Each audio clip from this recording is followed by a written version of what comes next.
Hello, my friends. Welcome to Visualizing the PMBOK Guide. And remember where we left off last time? We were taking a look at earned value. We had a problem of interest here. The problem of interest asked you to calculate the situation on the project with the 4 innovation bulbs. Management has asked you to create these 4 innovation bulbs. Q1, you will spend 100 million, Q2, 100 million, Q3, 100 million, and Q4, 100 million. Now, the thing about this is you are expected to get a bulb done each 100 days. So when I say Q1, I don't mean literally like January, February, March. That wouldn't be accurate. I'm talking about the first quarter of the project. So the first 100 days, you should be done with the first bulb, second 100 days, second bulb, and so on. So if you take a look at the situation right here in the problem I gave you, I asked you to find the SPI, CPI, CV, and SV at this point, 200 days into the project. 200 days into the project, you should be done with 2 bulbs. In other words, 50% should be completed. Now, when we take a look at what the question says, we realize that we are 58% complete, which is better than where we're supposed to be. So we are ahead of schedule. The question, though, is what does this mean in terms of SPI, CPI, CV, and SV? So our numbers are as follows. Thinking about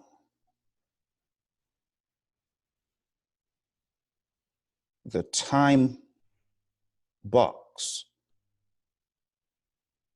at 50%, where should we be at 50%?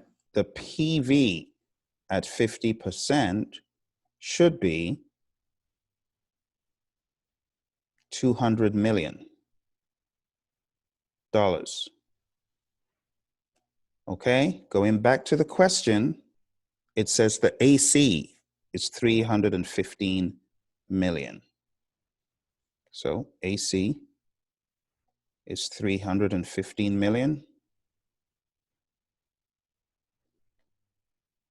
Going back to the question here, it says we're 58% complete.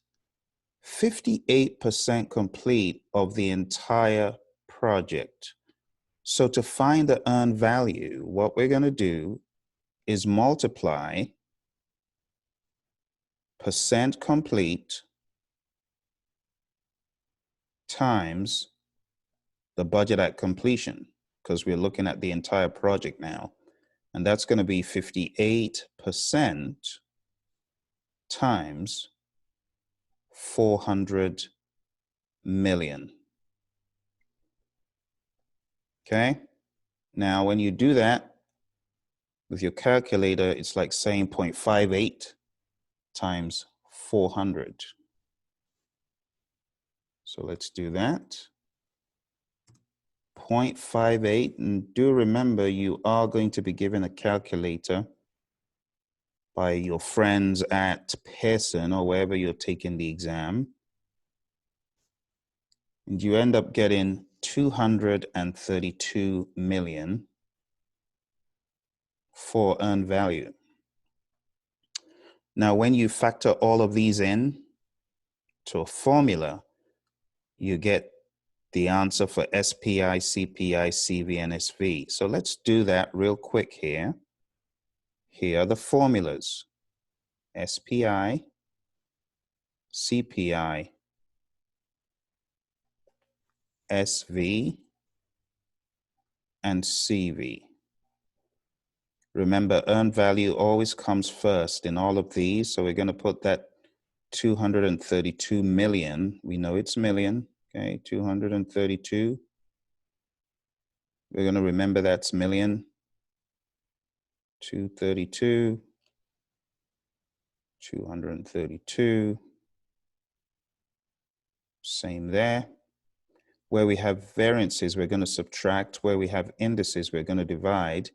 Where we have S for schedule, remember the schedule performance index is all about the plan. The schedule is the plan is the schedule.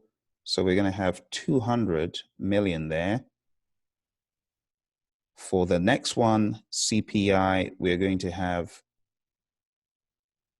315 million there. And we pretty much have the same numbers of 200 for SV, putting in the PV in that formula, and then for CV, we put in the same number, 315 million. These are millions, these are millions, and of course, million cancels million over here. So this is what we get.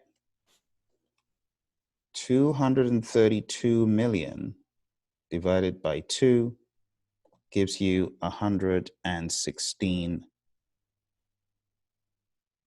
I beg your pardon, divided by 200, I should say. 232 million divided by 200 gives you 1.16.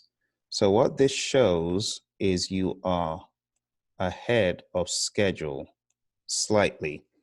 Anything greater than 1 in the SPI means that you are ahead of schedule. Less than 1, you're behind schedule. Equal to 1, you're right on schedule. For the CPI, 232 divided by 315 gives you 0.73. And for the schedule variance, we're going to have a minus, or a plus, I beg your pardon, not a minus. We're going to have a plus 32 million. In other words, we are $32 million ahead of schedule, which means we've gotten $32 million worth of work done ahead of the time that we should have done it. And that really accounts for that 8%. So if you multiply 8% of 400, you get 32. So that really shows you very clearly that you're $32 million worth of work ahead. And in terms of the cost variance, this is where we have a deficit. We've got a problem here. So even though we're ahead of schedule, looking at the cost, we've got cost issues here. And here we have a minus $83 million. And that, my friends, is how you solve the problem. So let's take a look one more time at what these mean. This means you're ahead of schedule. This means you are over budget. And this shows you that you're ahead of schedule by the exact amount ahead in dollars. And this shows you the amount you are over budget in dollars, of course. And that is how you solve these problems. You need to know what this means. Again, anything less than 0 in terms of the variances is bad. So this shows you're over budget.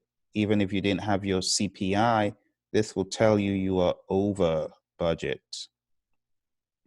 Not good. So here are the summaries. For any index,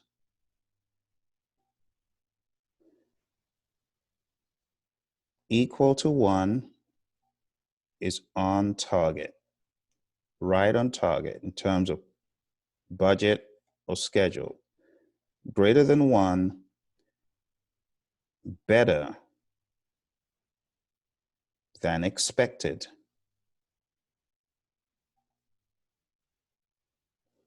Less than 1, worse than expected. Now, these words may sound a bit dramatic, but it means unfavorable in comparison to what you planned. That's for the indices. In terms of the variances,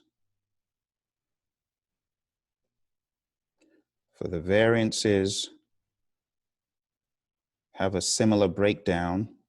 Anything equal to 0, on target, no variances. Greater than 0, favorable, and less than 0, unfavorable. And that pretty much is the summary of how you solve that problem. I hope you found it useful. I wish you all the very best in your prep. And remember, go to the website, praizion.com, www.praizion.com. Check out what we have there. For some folks who are studying on their own, they might need an additional boost, some help. And this website might give you the help you need. We have all sorts of materials, those you can study on demand, those that you can study on your own. And if you want something different, you want to study with me live, then you need to go to pmsucceed.com or pmanonymous.com. Check out what we have there, but pmsucceed.com is by far the best deal for pilot training. And even if you're not taking a pilot exam, you still get a plethora of aids. You still get a lot of help, coaching and mentoring on Wednesdays. So I'd advise you to go there, check it out. You also get access to the recordings for 3 months after the fact. It's a steal. Thank you for joining me once again. I look forward to seeing you on another episode. Bye for now.